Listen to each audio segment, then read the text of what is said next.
grandi ragazzi, Massimo Arcello, Giuseppe Turco.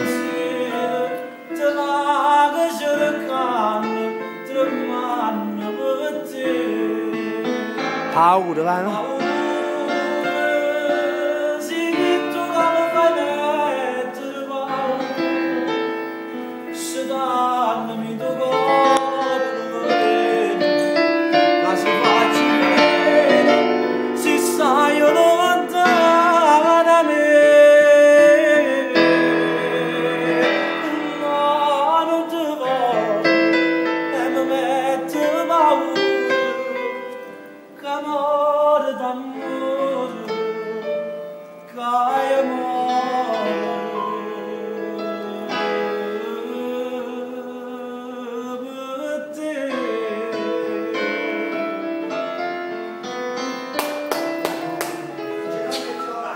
Grande, belle Massimo, salutiamo Massimo, però tu sei un personaggio. Dopo che da farti il coso in mano, Massimo, il coso, Michele, attenzione. La vuoi finire? Ti voglio bene. Ciao.